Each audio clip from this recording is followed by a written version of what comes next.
There are 1,753 steps to the base of the Grand Canyon, 354 steps in the Statue of Liberty, 25 steps to bake an apple pie, 12 steps to do the cha-cha, and only 5 steps to financial well-being. Let's face it, to enjoy anything that really counts in life, it takes a process, a series of steps that begins at birth, continues through life, to adulthood. Growth is hardly ever easy. But when you break it down to a series of steps, any goal becomes attainable, any dream closer to reality. Like building a home, the idea of financial recovery can be overwhelming at first. But when you've decided to move forward, to take that first step, you've made the hardest choice of all. Now the building begins.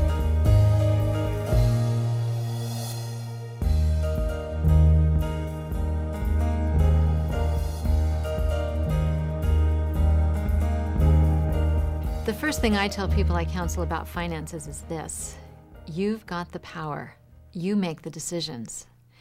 There are reasons for whatever financial concerns you have, and there are ways to work through them. I know, I may not look like it right now, but I've been there.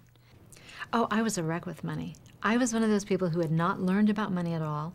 But what happened when I got divorced is I went through my money, and I was just baffled.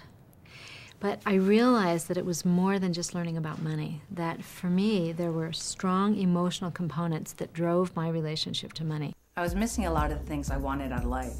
A husband, a family I felt close to. The only thing that made me feel better was shopping. Problem was that every week I was spending more and more money that I didn't have.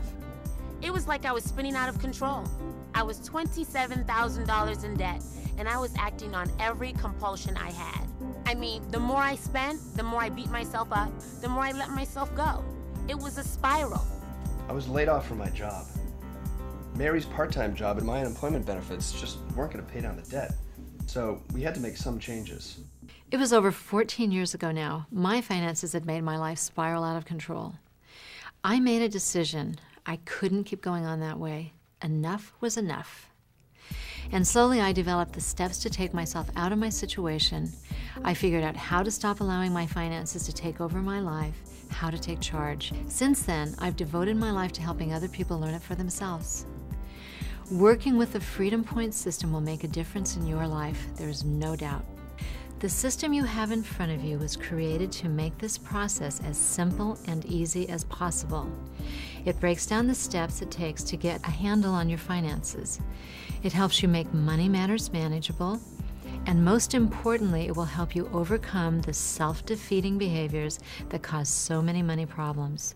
Every choice that we make with money, without exception, usually has some kind of an emotional base, some kind of a trigger. And so for me, it was, shopping. I could go and spend money. But the problem was we can never get enough of what we don't need because I wasn't connected to what my needs were. I was always missing. Whether you know it or not, money touches every part of your life. Work, self-esteem, what we eat, who we know. That's why learning about handling money is more than about money management. It's about reclaiming your life. The Freedom Point system is going to break this process to financial well-being down for you into 5 steps. Think of this section, step 1, as your beginning, a chance to look at yourself and your relationship to money. Step 1 is the beginning. This is where we become consciously connected to our money. This is where we start by tracking our income and our expenses, becoming aware of what our needs are, and hopefully opening ourselves to the process.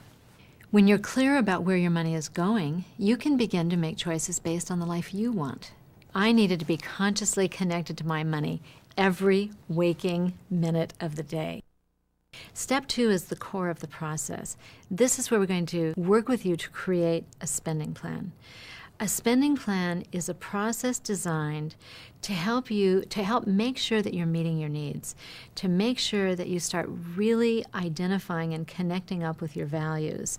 Step 3 is where we talk about savings. Savings is really the key to getting out of debt and staying out of debt. There are a lot of people who never save. And it's really important for people to realize that we have a process here for savings that is different than most that you've read about. Okay, step 4 is about getting out of debt, but not only getting out of debt, it's about staying out of debt. This system, learning how to make changes and take control, really helped me change my life. Now, not only am I debt-free, I bought a home, and I finally learned how to be happy with myself. Step 5 is where we bring it all together. This is where we're going to teach you about doing an annual spending plan, to think beyond just month to month, to start being more expansive with your life and meeting even greater needs. With the help of this process, I learned to track my expenses, have a monthly spending plan, and reduce my debt. It changed my life. It worked, and we felt like we were in charge of this. So when Carl got his job back, we realized that we had gotten through this without constant arguing. Over the next few weeks, you're going to learn an entirely new way of working with your money. It may seem like a lot at first, but just take it bit by bit. Take a few minutes a day, even if you've just 5 minutes, to keep yourself moving forward. 30 minutes spent once a week will not do the same thing as time spent every day. By having this system in your reach, you can always start over or go back a step or two and do it again. I can't stress this enough. Stay the course. It worked for me, for countless others. It will work for you. My hope, what people can learn about this end, is that money is just a tool. Money is a tool to help move us towards our dreams, and that's what I would hope that people would walk away with. You know, have a dream, have your vision, take these steps and make it work.